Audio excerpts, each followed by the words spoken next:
There is a quiet shift happening right now that most people do not want to talk about. And it is not loud protests or viral headlines that reveal it, but silence. It is the silence of men who have stopped participating, stopped chasing, stopped explaining themselves, and stopped asking for permission to step away. This video is about what happens when a system built on expectation suddenly loses its providers and what that means for relationships, society, and the future. Stay with me until the very end because what is unfolding now is not temporary. And once you see the full picture, you cannot unsee it. Before we get into this, make sure you like the video, share it, subscribe to the channel, and click the notification bell and select all if you want more great Angry Guy content and want to get every single video the moment we release it. It helps the channel, it helps the message reach people who need to hear it, and it ensures you never miss what is coming next. Also, if you want to learn how to protect and safeguard your assets and grow your wealth, make sure you check out Angry's Crypto Academy, where I break down how to buy, sell, and trade crypto in a clear and practical way. The Academy is linked in the description of the video, so go check it out now and take control of your financial future instead of leaving it in someone else's hands. And if you're enjoying these Angry Guy videos and want to show support, you can always buy me a Red Bull using the link in the description. It keeps the lights on, keeps the content coming, and I genuinely appreciate the support. Now, let us talk about what is really happening because the surface level conversations miss the core issue entirely. For decades, a quiet economic and social structure existed that few people openly acknowledged, but many benefited from. It was an informal system where large numbers of men gave their time, energy, money, attention, labor, and emotional investment to women without receiving commitment, respect, or reciprocity in return. This was not always framed as exploitation. It was often framed as romance, chivalry, support, or just how things are supposed to work. But over time, it became something else entirely. It became an expectation. It became a dependency. And for many women, whether consciously or unconsciously, it became a survival strategy. There were free meals paid for by men who hoped for affection. There were gifts purchased by men who hoped for validation.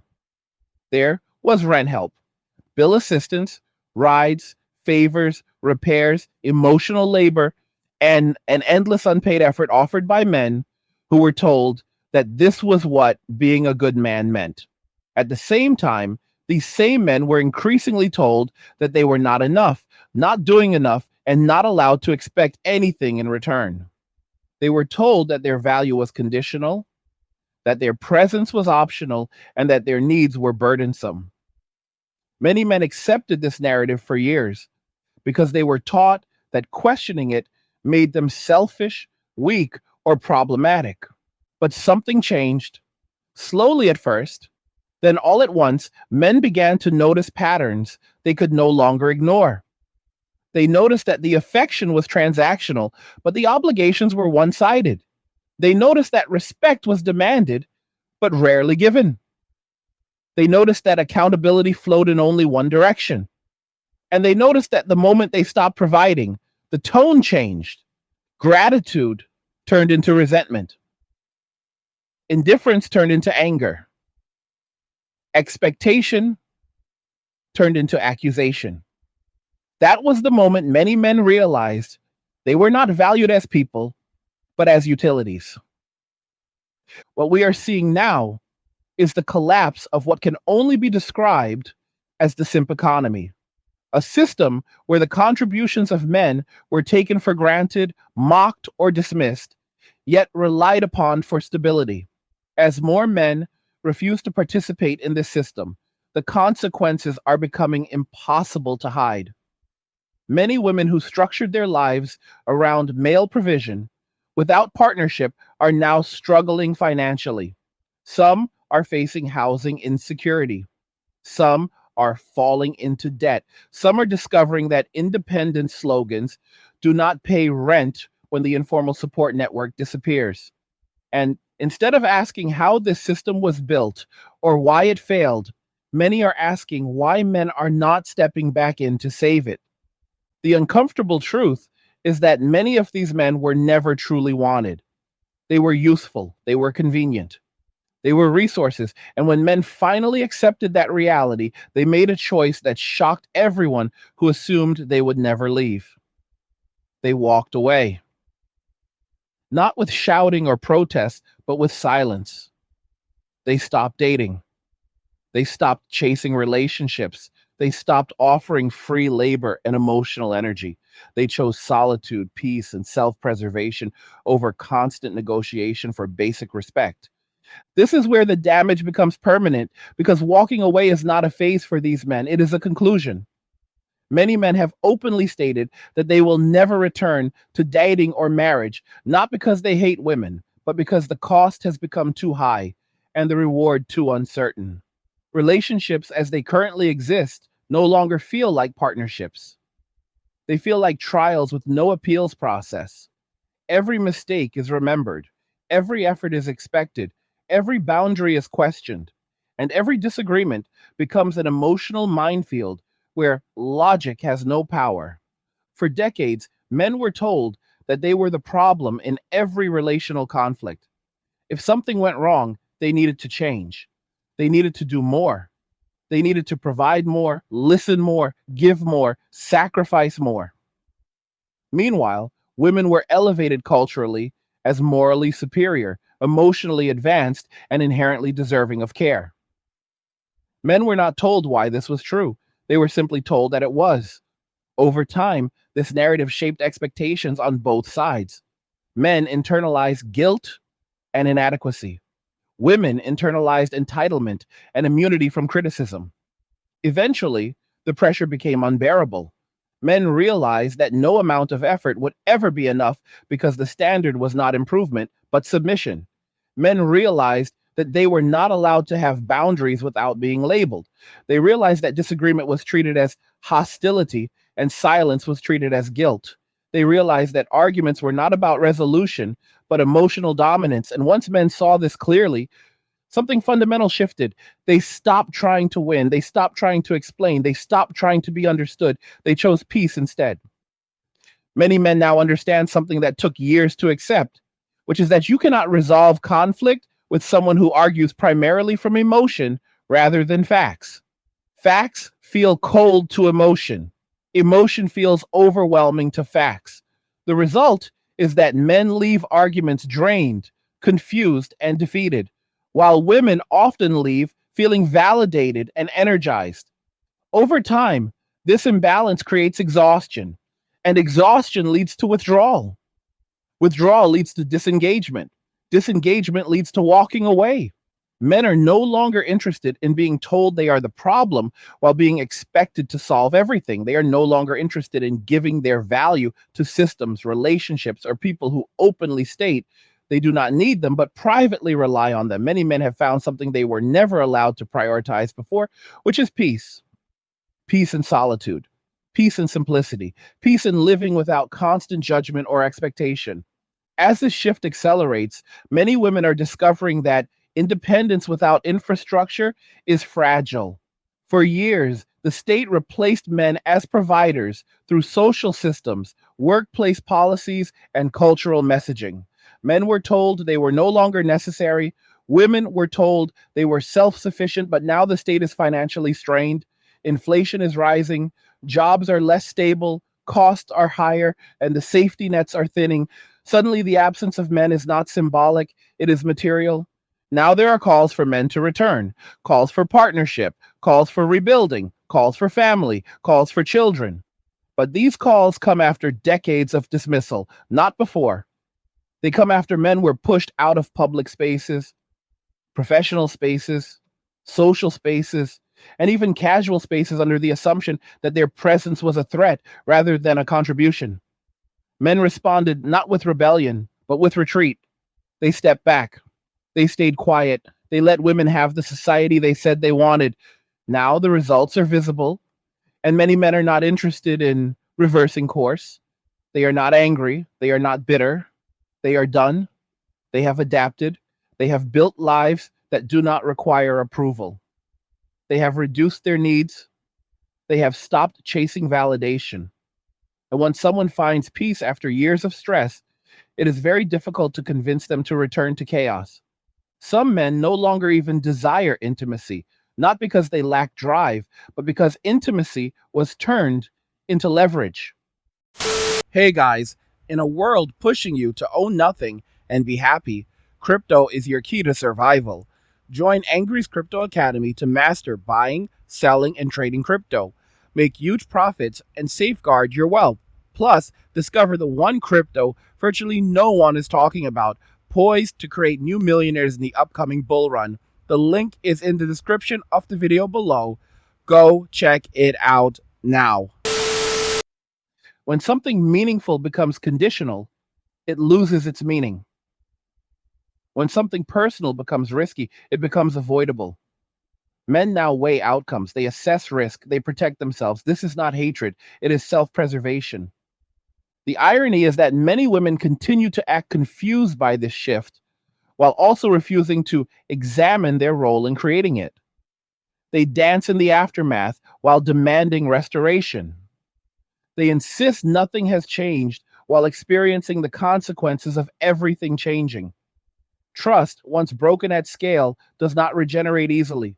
Relationships are built on trust, not slogans. And when trust collapses across an entire culture, rebuilding it takes generations, not trending conversations. At this point, the relationship between men and women in Western society is deeply fractured. In rare cases where men still want partnership, many are choosing to look elsewhere, not out of resentment, but alignment. They seek environments where expectations are clear, respect is mutual, and roles are understood rather than contested. This is not about superiority, it is about compatibility. What we are witnessing is not a temporary dating slump, it is a structural shift, a mass opting out. And once enough people leave a system, the system cannot function the way it used to. The consequences are not punishment. They are outcomes, outcomes of choices made over decades, outcomes of narratives left unchallenged, outcomes of ignoring warnings because the benefits felt permanent. This is not about blaming, it is about recognizing reality. Men did not disappear, they stepped aside. And they did so quietly, deliberately, and without asking for permission. That is why the shift feels sudden, but it has been building for a long time. And this conversation is only just beginning. To understand why the shift feels irreversible, you have to understand how deeply men were conditioned to tolerate dissatisfaction for the sake of social approval. From an early age, men were taught that their worth came from what they could provide, how much they could endure, and how quietly they could suffer while doing it. Success was framed not as fulfillment, but as usefulness. If a man was useful, he was acceptable. If he was not useful, he was invisible or disposable. This mindset was reinforced everywhere, from entertainment to education to workplace culture, until it became internalized as a moral obligation rather than a social contract. At the same time, women were increasingly encouraged to see relationships not as mutual commitments, but as optional arrangements that should always benefit them first. Expectations rose while accountability declined. Standards multiplied while reciprocity vanished. The idea that compromise was a two-way street quietly disappeared, replaced by the belief that any discomfort experienced by women was injustice, while discomfort experienced by men was simply the cost of participation. Over time, this created a dynamic where men were always adjusting and women were always evaluating, where men were constantly proving themselves and women were constantly being validated without question. Men noticed that no matter how much they improved, the goalposts moved. Earn more, be more confident, be more emotionally available, be more supportive, be more present, be more ambitious, be more restrained, be more expressive, be more patient, be less demanding, be less assertive, be less traditional, be less modern, be whatever was required in that moment. And yet, the return on investment kept shrinking. Commitment was delayed. Loyalty was conditional. Respect was temporary. And gratitude was rare. Eventually, men began asking a question that changed everything. What happens if I stop playing this game? What happens if I stop trying to earn something that is never offered freely? What happens if I choose myself instead of chasing approval? When men asked that question honestly, many realized the answer was peace, not excitement, not validation, peace. And peace became more valuable than attention, intimacy, or status. This is why the walk away movement is not driven by anger. Anger burns hot and fades. This movement is driven by clarity. Clarity lasts. Clarity does not shout, it simply exits. Men who walk away are not trying to make a point. They are trying to protect their sanity, their finances, and their future. They have seen the patterns repeat too many times to believe that individual exceptions will change systemic behavior. As more men disengage, the social consequences compound. Dating apps become unbalanced. Social spaces feel tense or hollow. Economic pressures intensify for those who relied on informal male support. The expectation that men will step in during hardship begins to fail. And instead of asking why men no longer feel responsible, many voices default to shaming, blaming, or demanding their return. But obligation without appreciation does not inspire loyalty, it inspires exit. There is also a deeper psychological component that is rarely discussed. Men were not only expected to provide materially, but emotionally while receiving little emotional safety in return. Men were expected to listen endlessly, validate feelings they were not allowed to question, and absorb stress that was not theirs to resolve. At the same time, they were discouraged from expressing their own struggles, often told that vulnerability made them less attractive or less competent. This created a one way emotional pipeline where men became containers for everyone else's stress while having nowhere to put their own. Over time, this emotional imbalance wears people down. It erodes motivation, it dulls desire, it turns affection into obligation. And once affection becomes obligation, resentment follows. Men recognized that their emotional labor was being consumed, not shared. That recognition did not lead to confrontation, it led to withdrawal. And withdrawal, once normalized, becomes habit. When men stopped dating, many expected them to return quickly. They assumed loneliness would force compliance. What they underestimated was how lonely many men already were inside relationships. Solitude, by comparison, felt lighter, quieter, safer. Men discovered that they slept better, spent less, worried less, and felt more in control of their lives when they were not constantly managing someone else's expectations. That realization became a turning point. This is also why appeals to nostalgia do not work.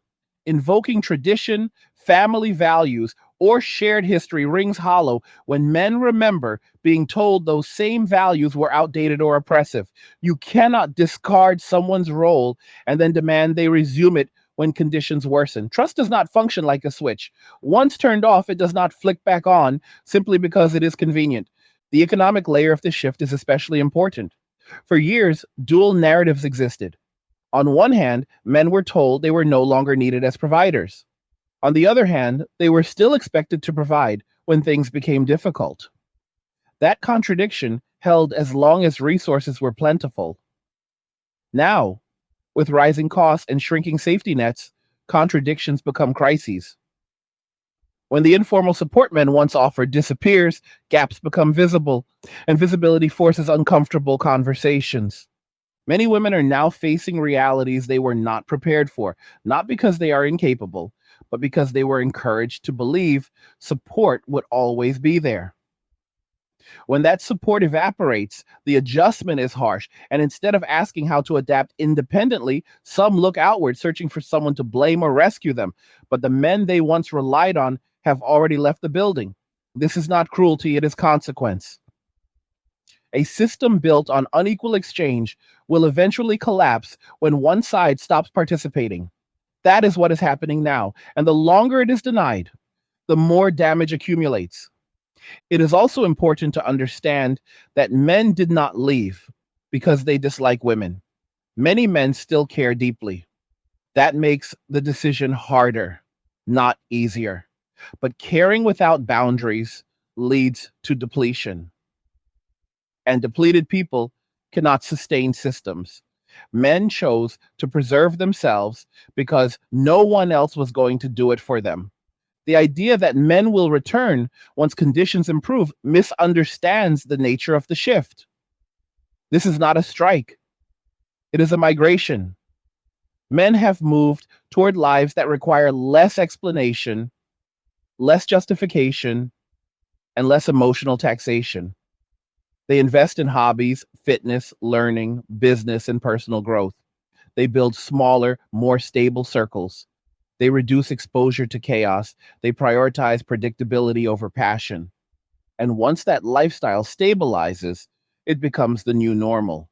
The cultural reaction to this has been confused and fragmented. Some attempt to ridicule men into returning, others try to guilt them, others minimize the phenomenon entirely. But ridicule does not create desire, guilt does not create trust, and denial does not reverse trends. The more pressure applied, the more entrenched the exit becomes. There's also a generational element.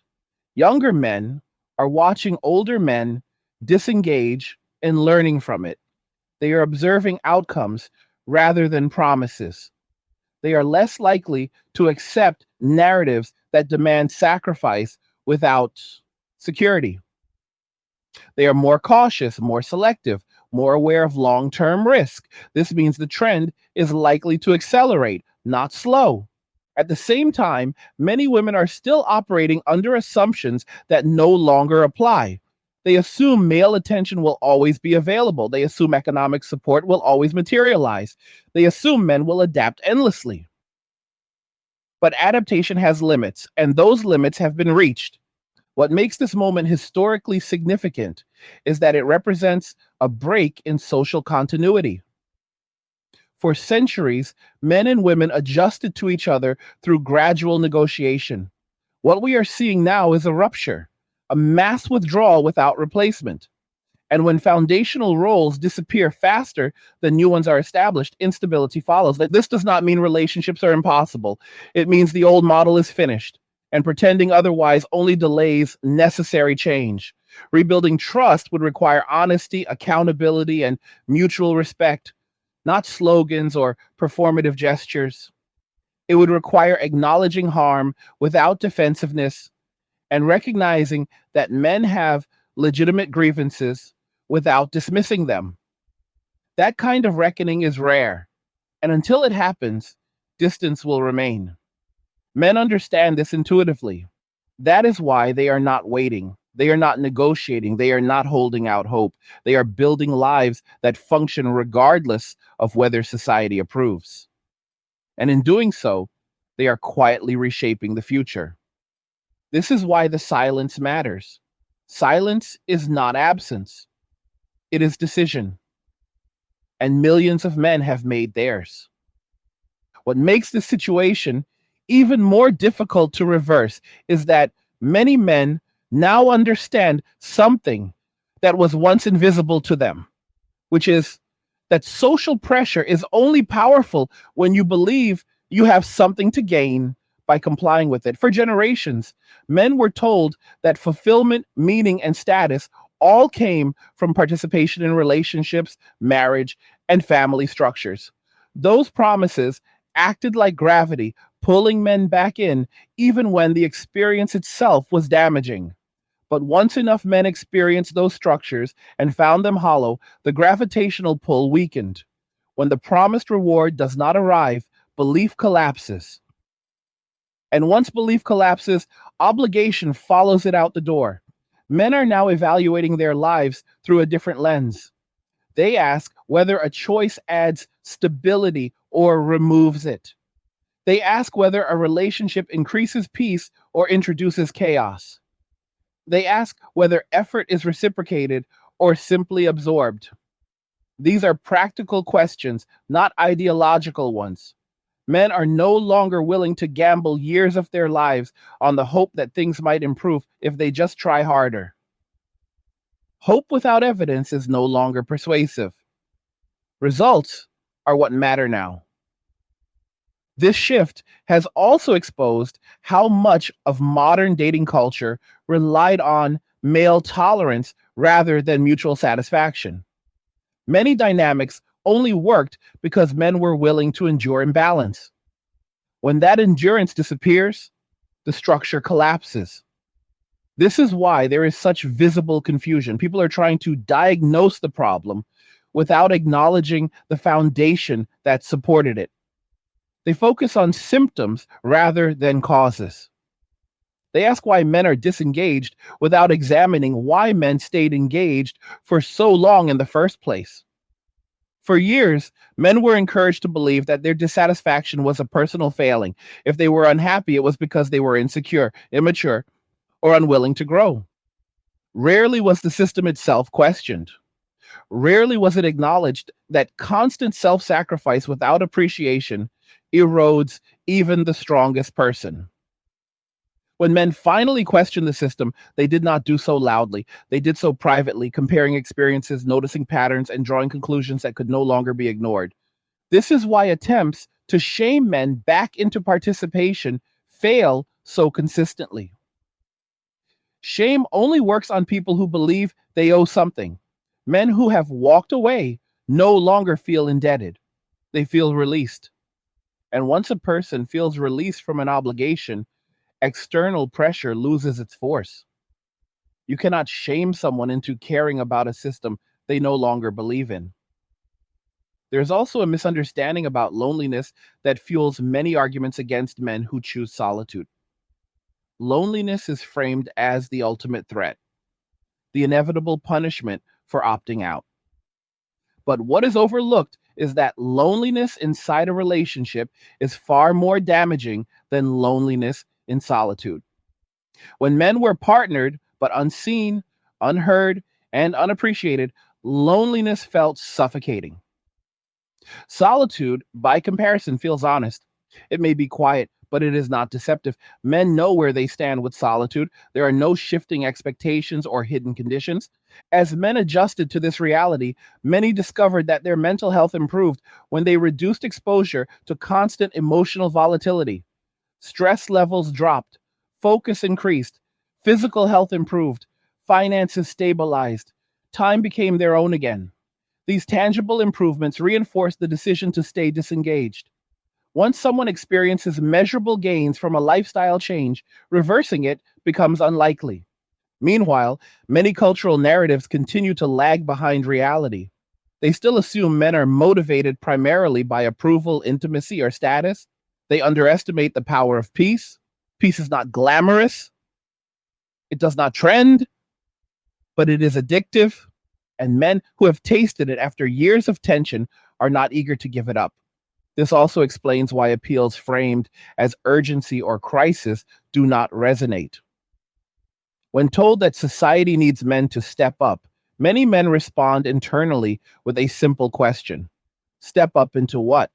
A system that blamed them, a structure that dismissed them, a role that extracted value while offering little security. Urgency without reform feels like exploitation, repeating itself. Men recognize that pattern instantly now. The conversation around responsibility has also shifted.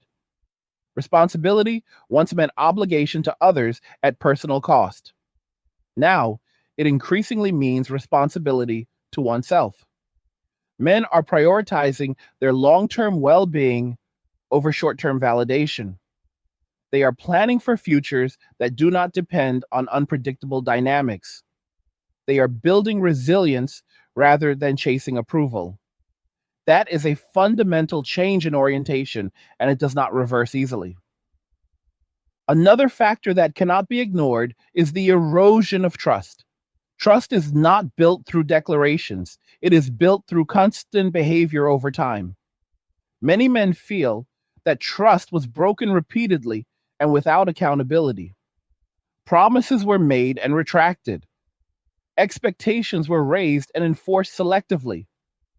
Boundaries were ignored or punished. Over time, men learned that trust was risky, and once trust becomes associated with loss, withdrawal becomes rational.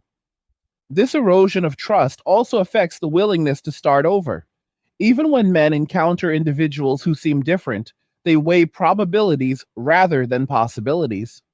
They ask whether investing again makes sense given the broader environment. Often, the answer is no, not because all outcomes are bad, but because the risk is no longer acceptable. Risk tolerance drops sharply after repeated negative experiences.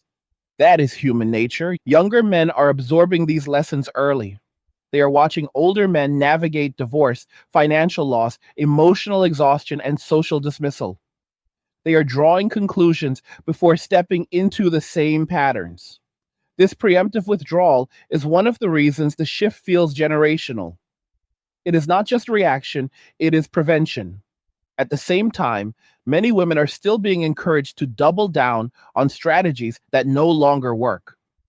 They are told that men will come around, that standards should remain uncompromising, that accountability is optional, that self reflection is unnecessary. These messages may feel empowering in the short term, but they are destabilizing in the long term. A system that cannot adapt to feedback will eventually fail. What makes adaptation difficult is that it requires acknowledging mistakes, and acknowledging mistakes requires humility. Humility has not been culturally rewarded in recent years. Confidence has, assertion has, certainty has. But certainty without correction leads to stagnation, and stagnation leads to collapse. The result is a widening gap between expectation and reality. Expectations remain high while participation declines. Reality continues to shift while narratives remain frozen. This gap creates frustration, confusion, and resentment. And resentment, once it becomes widespread, hardens positions rather than softening them. Men sense this. They sense that the environment is not conducive to rebuilding trust. They sense that efforts to engage will likely be met with suspicion or entitlement rather than appreciation. They sense that the emotional cost remains high. And so they stay out quietly, consistently, permanently. It is important to note that this withdrawal is not chaotic, it is orderly. Men are not abandoning responsibilities they voluntarily accepted. They are refusing to take on new ones under conditions they consider unfair. That distinction matters. Responsibility chosen freely builds character. Responsibility imposed builds resentment. Men are choosing freedom. This shift also challenges long held assumptions about masculinity. Masculinity was often defined by sacrifice, but sacrifice without purpose becomes self destruction. Men are redefining masculinity as self respect, discipline, and autonomy. These values do not require external validation, they are internal standards, and internal standards are far harder to manipulate. As this redefinition spreads, cultural leverage weakens. Men are less responsive to shame, fear, or flattery. They respond to logic, evidence, and outcomes. When those are absent, they disengage. This makes the old methods of persuasion ineffective.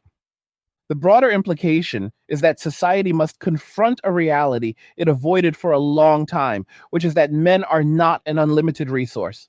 Their time, energy, and goodwill are finite. When those are depleted, replenishment requires care, not demand, respect, not entitlement, reciprocity, not extraction. Ignoring this reality does not make it go away, it simply accelerates decline. Systems that rely on participation must maintain legitimacy. When legitimacy erodes, participation declines. That is not rebellion, it is feedback. Men walking away is feedback. And until that feedback is heard and addressed honestly, the silence will continue. What many people still fail to grasp is that this is not a rebellion against women as individuals, but a rejection of a social contract that no longer functions. Men did not wake up one day and decide to abandon connection. They arrived here after years of accumulated evidence. Every ignored boundary, every dismissed concern, every instance where effort was expected but appreciation was absent contributed to a slow internal reckoning. When men finally accepted that the pattern was not changing, they adjusted accordingly. That adjustment did not require anger, it required acceptance. Acceptance is powerful because it removes the need for argument. Once men accepted that their role in modern relationships was largely utilitarian, the emotional attachment to participation weakened. They stopped trying to change outcomes they did not control. They stopped negotiating terms that were never going to be honored. They stopped investing in systems that penalized them for existing. And in that stillness, they found something unexpected. So the stability, this stability is what makes the shift durable. It is not built on bitterness, which fades, but on routine, which endures. Men have built lives that are quieter, more predictable, and less emotionally volatile. They manage their finances carefully. They structure their time intentionally. They avoid unnecessary conflict. They cultivate interests that provide fulfillment without dependency. Over time, this lifestyle becomes not a fallback, but a preference. One of the most misunderstood aspects of this movement is the assumption that men are withdrawing because they cannot compete. The opposite is often true. Many men who walk away are capable, employed, disciplined, and socially functional. They are not excluded, they are opting out. That distinction matters because opting out is a position of agency, not defeat. It is a choice made after evaluation, not a consequence imposed by failure. These men looked at the cost benefit equation and found it unfavorable. They asked whether the emotional risk, financial exposure, and long term uncertainty were justified by the potential rewards. Too often, the answer was no. Not because rewards never exist, but because they are inconsistent and fragile in an environment where accountability is unevenly enforced. Rational actors adjust to incentives. Men are doing exactly how's that. Another critical factor is the erosion of shared goals. Relationships once revolved around common objectives like building a family, creating stability, and pooling resources. Those goals provided direction and context for sacrifice. As shared goals fragmented, sacrifice lost its meaning. Men were still expected to give, but no longer knew what they were building toward. Sacrifice without vision becomes exploitation. Men recognized this and disengaged. The cultural emphasis on individual fulfillment over collective responsibility also played a role. While this value shift was celebrated as progress, it had unintended consequences. When fulfillment became personal and non negotiable, compromise was reframed as oppression. Men were expected to compromise endlessly, while women were encouraged to protect their happiness at all costs. This asymmetry created resentment that accumulated quietly until withdrawal felt like the only rational response.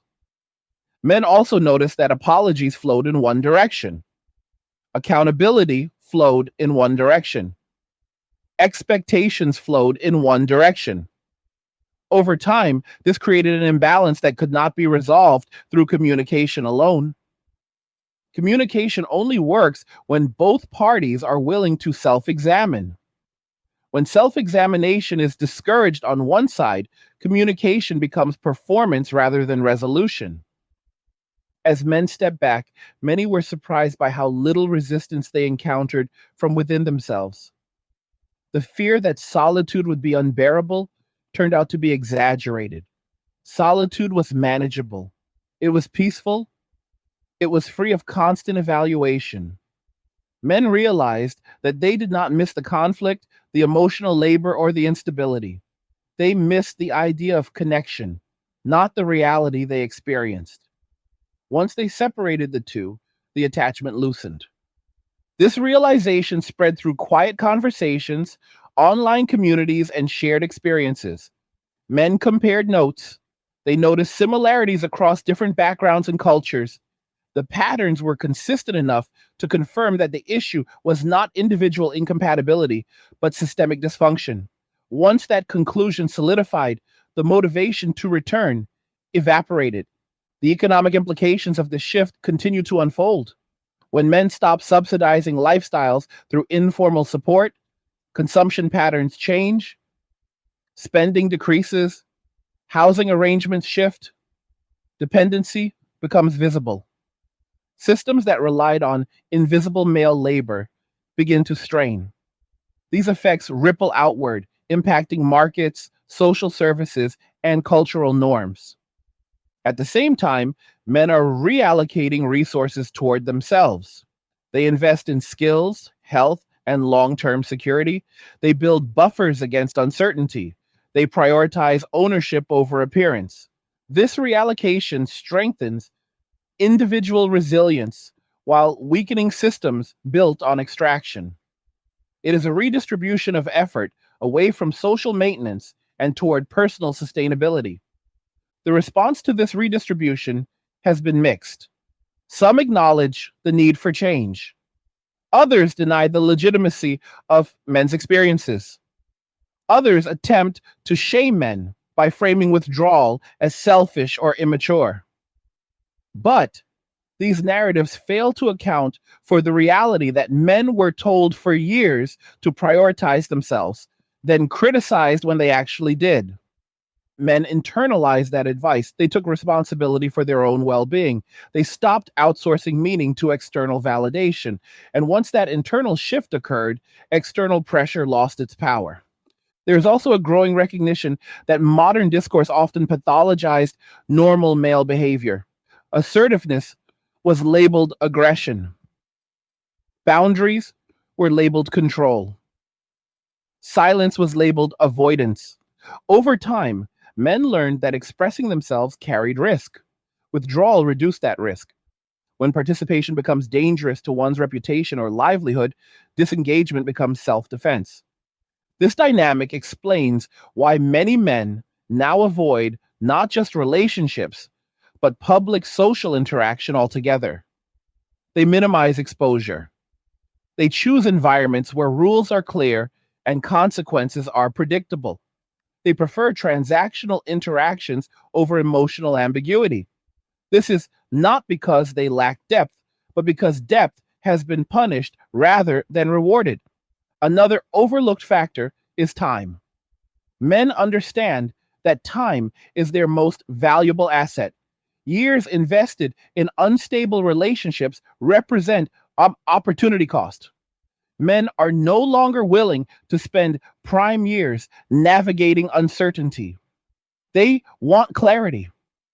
They want alignment. And if those are not available, they choose to preserve their time rather than gamble it. As this mindset spreads, the dating landscape changes fundamentally. Fewer men pursue, fewer men initiate, fewer men commit. This creates a feedback loop where expectations remain high, but supply decreases. Tension increases. Frustration grows. And instead of addressing root causes, surface level fixes are proposed. None of them address trust. Trust cannot be mandated. It cannot be demanded. It must be earned through consistent behavior. Men no longer believe that trust will be rewarded. That belief must change before participation resumes. Until then, withdrawal remains rational. This does not mean reconciliation is impossible. It means reconciliation requires more than words. It requires structural change. It requires accountability on all sides. It requires acknowledging harm without minimizing it. It requires abandoning narratives that infantilize one group while vilifying another. It requires mutual respect, not selective empathy. Men are waiting for that environment, not passively, but cautiously. They are not rushing back. They are observing. And observation without action is a form of judgment. And so far, what they see does not inspire confidence. Until it does, the walk away trend will continue quietly, persistently, without apology. What is rarely acknowledged is how profoundly this shift changes the emotional economy of society itself. For generations, men absorbed pressure silently, acting as stabilizers during uncertainty, providers during hardship, and emotional anchors during chaos. This role was never formally assigned, but it was enforced through expectation and shame. When men stopped performing this function, the absence created turbulence. not because men owed it to anyone, but because the system had grown dependent on unpaid and unrecognized male effort. Once that effort was withdrawn, instability surfaced almost immediately. Men recognized that their presence alone was no longer enough. They were expected to be useful without being valued, present without being respected, and supportive without being supported. Over time, this imbalance rewired how men interpreted social interaction.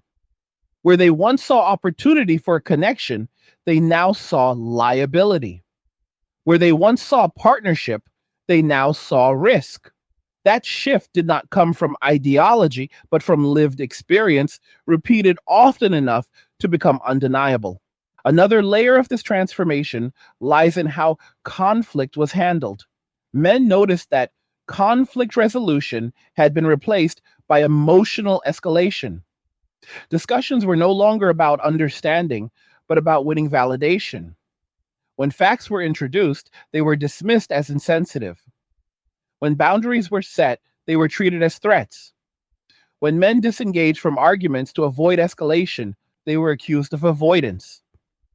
There was no winning position. And when a system offers no winning position, rational participants exit. As men withdrew, they began to rediscover personal agency that had been suppressed by constant accommodation. They reclaimed their schedules, they reclaimed their finances, they reclaimed their mental space. Decisions that once required negotiation no longer did. Life became simpler, not emptier. Men realized that many of their anxieties were not inherent to existence, but artifacts of relational stress. Removing that stress improved their quality of life in measurable ways. This realization has reshaped how men define success. Success is no longer measured by relationship status or external approval. It is measured by autonomy, peace, and progress. Men take pride in building stability rather than chasing excitement. They value predictability over drama. They prioritize environments where effort produces results rather than endless demands. This value shift is subtle, but it is transformative. It also explains why attempts to entice men back through superficial incentives fall flat. Promises of excitement or novelty do not outweigh the certainty of peace. Appeals to duty do not resonate when duty has historically been one sided. Emotional appeals lose effectiveness when emotions were used as leverage rather than connection. Men have recalibrated their reward systems. What once motivated them no longer does. Another important factor is the collective memory forming among men. Stories are shared, patterns are documented, experiences are compared. This collective awareness makes it harder to dismiss individual outcomes as anomalies. Men see that their experiences are not isolated incidents, but reflections of broader trends. This shared understanding strengthens resolve. When a decision is reinforced socially, it becomes harder to reverse individually. At the same time, many institutions have struggled to adapt to this new reality. Policies, narratives, and cultural messaging often assume male participation as a constant. When that assumption fails, confusion follows. Instead of reevaluating assumptions, many institutions attempt to coerce participation through moral pressure. But moral pressure without moral reciprocity lacks legitimacy. Men recognize this and disengage further.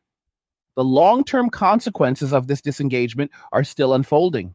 Workforce participation patterns change, consumer behavior shifts, social cohesion weakens. None of these outcomes are celebrated by men who walk away. They are observed, not desired. Men did not set out to dismantle systems, they simply refused to be consumed by them. The resulting strain is a byproduct, not a goal. There is also a psychological resilience that develops in men who choose solitude intentionally. They learn to self regulate. They learn to find meaning internally rather than externally. They develop routines that reinforce stability. Over time, this resilience becomes self sustaining. Men no longer fear being alone because they are not alone with chaos. They are alone with clarity. This clarity also affects how men perceive compromise. Compromise is no longer something they offer automatically. It must be mutual, transparent, and bounded. Men are willing to compromise when there is trust, but trust requires consistency. Without it, compromise feels like surrender. Men refuse surrender. As a result, men are far more selective about where they invest emotionally. They choose friendships carefully. They limit exposure to volatile environments. They avoid conversations that go nowhere. This selectivity is not antisocial, it is protective. It reflects a deeper understanding of energy management. Many critics misinterpret this behavior as apathy. It is not apathy, it is discernment. Men care deeply about outcomes, which is why they refuse to engage in processes that produce negative ones. Caring does not always look like participation. Sometimes it looks like withdrawal. This discernment also reshapes how men view long term commitments. A commitment without security is no longer appealing. Security is not just financial, it is emotional and reputational. Men are acutely aware that modern systems can penalize them severely for missteps while offering little protection in return. This asymmetry makes commitment risky. Men respond to risk by reducing exposure. It is also worth noting that men are not asking for dominance or control. They are asking for fairness, fairness in expectations, fairness in accountability, fairness in dialogue. These are not extreme demands, they are foundational. But when foundational needs go unmet, participation declines. The idea that men will eventually return simply because society expects them to misunderstands the current mindset. Expectation no longer motivates, respect does, reciprocity does. Until those are restored, disengagement remains logical. This creates a paradox. Society needs men engaged, but engagement requires conditions that society has been reluctant to provide. Resolving this paradox requires honest reflection rather than blame. It requires acknowledging that systems can fail even when intentions were good. It requires humility. Men are watching closely to see whether that humility emerges. So far, they remain unconvinced. Words have not been matched by actions. Narratives have not translated into accountability. Without evidence of change, trust cannot be rebuilt. The future, then, depends on whether society is willing to listen rather than lecture, to reflect rather than react, to rebuild rather than demand. Men have already made their choice based on available information. Changing that choice requires changing the information environment itself. Until then, men will continue to walk their own path, not loudly, not angrily, but deliberately.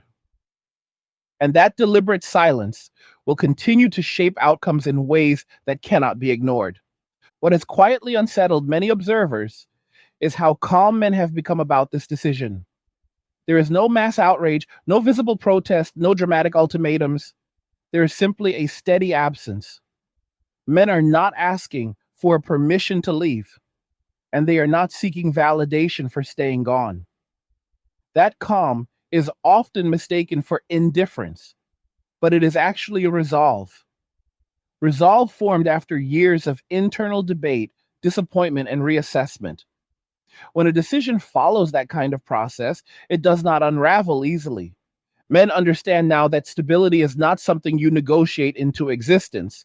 It emerges when incentives align and expectations are balanced. When those conditions are missing, no amount of discussion can manufacture safety. Men learned this the hard way. They tried communication, they tried compromise, they tried patience, they tried self improvement. When none of it produced lasting security, they adjusted their strategy. Adjustment is not bitterness, it is intelligence. There is also a growing recognition among men that many modern interactions were framed in ways that removed their ability to opt out without punishment. Participation was expected. Withdrawal was framed as failure or moral deficiency. Men rejected that framing. They realized that the right to leave is fundamental to consent. If leaving is punished, participation is not voluntary. Men chose voluntariness. This choice has cascading effects on identity. Men no longer define themselves through external approval. They no longer seek affirmation from systems that question their legitimacy. They define themselves through discipline, competence, and internal standards. This internal orientation reduces vulnerability to manipulation. When approval is no longer the currency, pressure loses its leverage. Men have also begun to notice how much of their emotional life was shaped by anticipation rather than presence. Anticipation of conflict, anticipation of judgment, anticipation of unmet expectations. Living in a state of constant anticipation is exhausting. Removing that state brings relief. Relief becomes addictive. And once relief is established, returning to anticipation feels irrational. Another underappreciated factor is how the constant framing of men as problems altered self perception.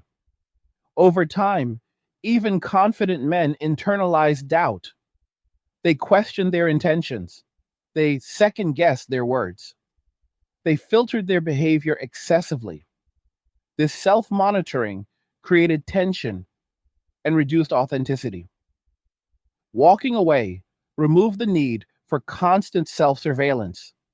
Men could simply exist without fearing misinterpretation. That freedom is difficult to surrender once experienced. This freedom also clarifies priorities. Men begin to ask what they actually want rather than what is expected of them. Many realize that they value peace, purpose, and progress more than validation or excitement. They invest accordingly. They build routines that support long term goals. They avoid distractions that derail focus. This reorientation towards self directed living is one of the most significant cultural shifts underway. It also explains why attempts to rekindle engagement through nostalgia or fear are ineffective. Nostalgia appeals to an idealized past that men remember differently. Fear appeals to outcomes men have already accepted. Neither changes behavior. Men are not afraid of solitude, they are afraid of returning to environments that depleted them. That distinction matters. The silence surrounding the shift also protects it. Without constant debate, positions harden quietly. Men are not engaging in public arguments about their choices because they do not need to justify them. They are content to live differently. This lack of performative conflict frustrates those who expect reaction. But reaction is no longer forthcoming. There is also a practical realism that underpins this movement. Men understand that social change is slow and unpredictable. They are unwilling to wait indefinitely for conditions to improve. They prefer to act on what is available now. What is available now is autonomy. Autonomy offers certainty. Uncertain promises do not. As men adapt to this reality, their expectations reset.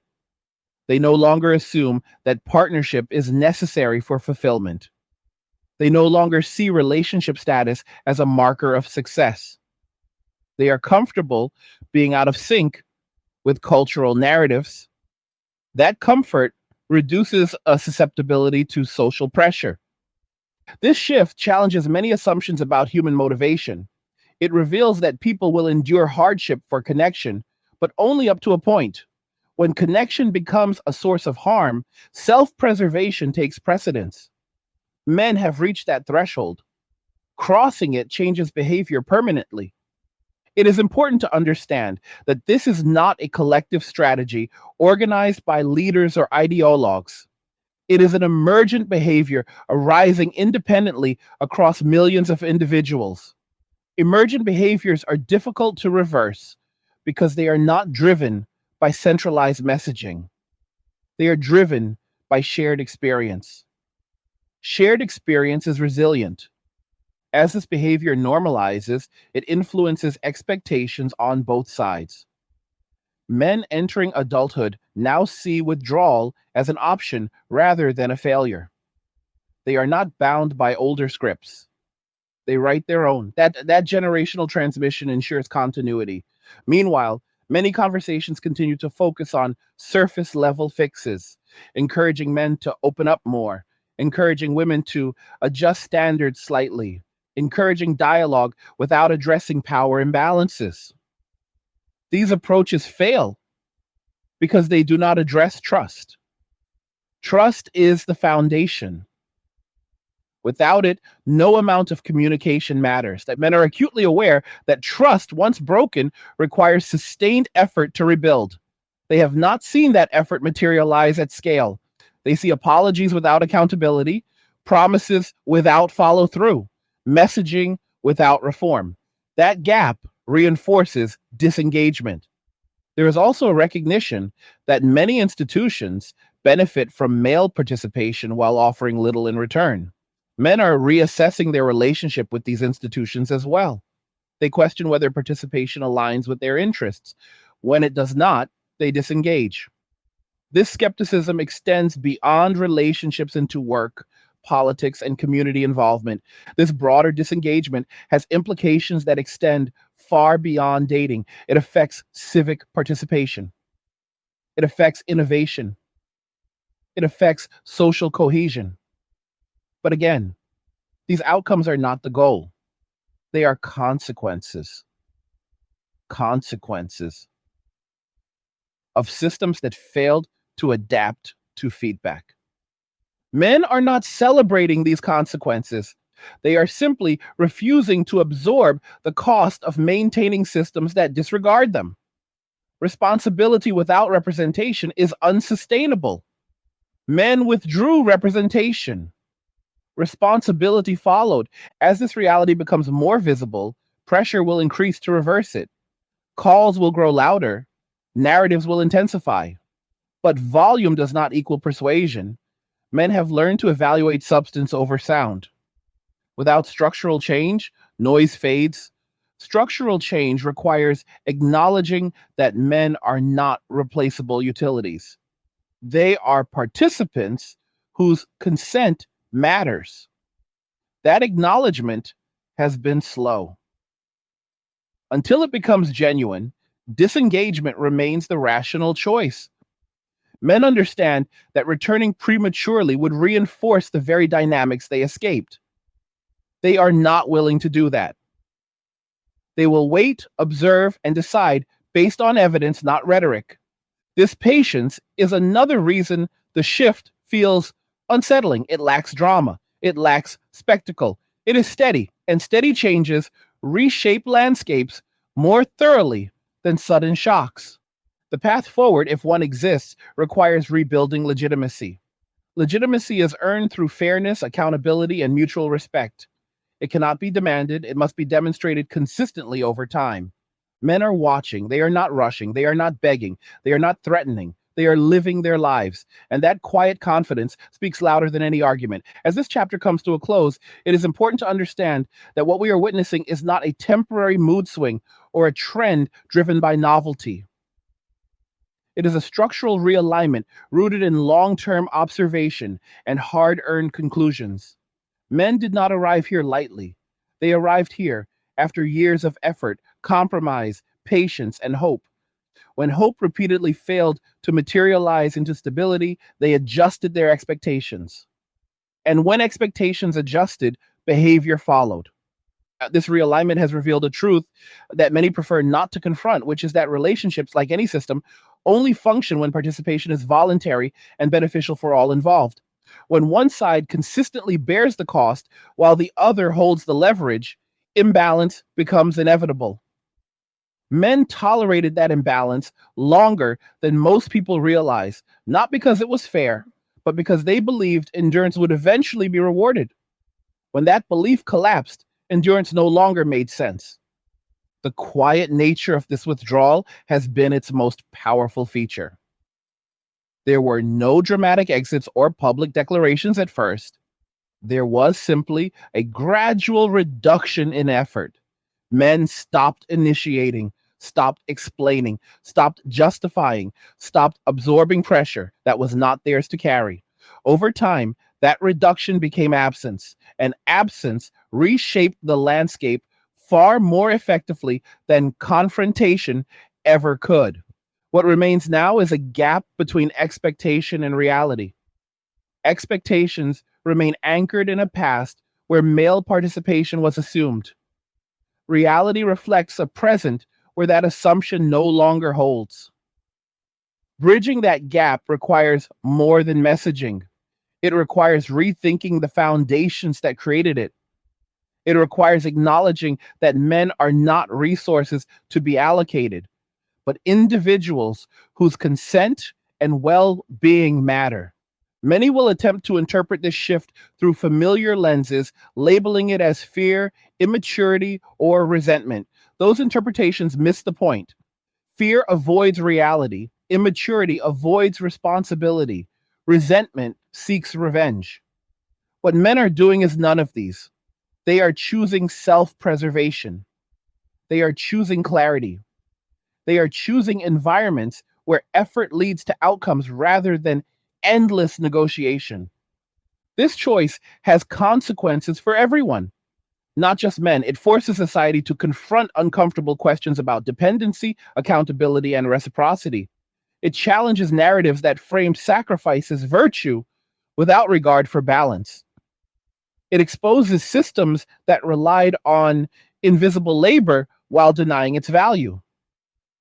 And it demands a reassessment of what partnership actually means in a modern context. For many women, this reassessment is painful because it collides with assumptions that were never tested under scarcity.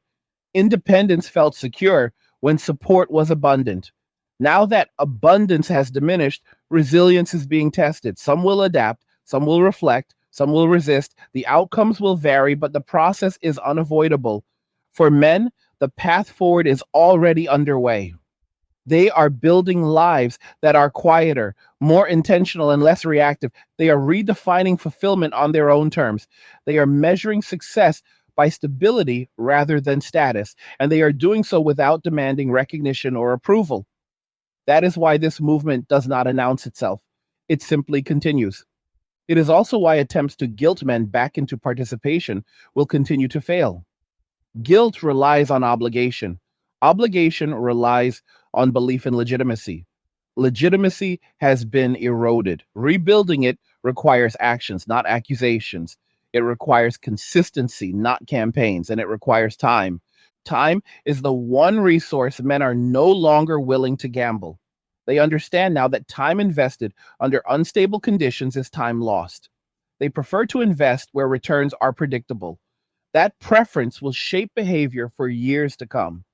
This does not mean reconciliation is impossible. It means reconciliation must be earned. It must be based on mutual respect rather than one sided expectation. It must involve accountability rather than deflection.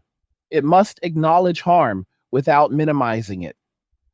And it must offer men something they have not had in a long time, which is emotional safety.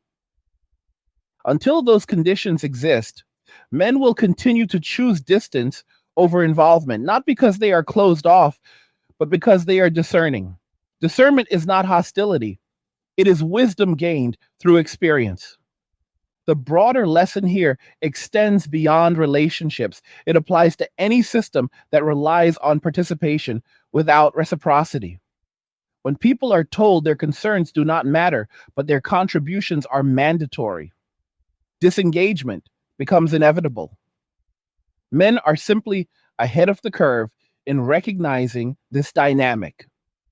As more people observe the outcomes of this disengagement, the conversation will evolve. Some will continue to deny it, others will attempt to control it. But eventually, reality asserts itself. Reality does not negotiate, it adapts or it breaks. What men have done is adapt. They adapted by stepping away from environments that drained them. They adapted by redefining success. They adapted by prioritizing peace. And once adaptation stabilizes, reversal becomes unlikely. The future will be shaped by those who recognize this shift honestly rather than those who attempt to shame it away. Trust, once lost, takes generations to rebuild. That does not mean it will never return. It means it cannot be rushed. For now, men are content to live quietly. They are not campaigning. They are not seeking validation. They are not waiting for permission.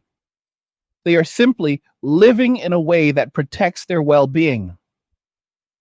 That choice has altered the social landscape more profoundly than any slogan or policy, and it will continue to do so, whether acknowledged or not. Before we wrap this up, I want to hear from you. What did you think about what was discussed in this video? Do you agree with the direction things are heading? Do you see these changes happening around you in real life? Well, leave a comment on the video and share your thoughts because this conversation matters and it is bigger than any one person. And as always, like the video if you like it. Don't forget to subscribe. And if you like the video, share the video. And just remember that all roads lead to MWA, men walking away, and cheers. Nothing says you care like crypto. Nothing can compare. Nothing says you care like crypto. Oh, nothing can compare to crypto.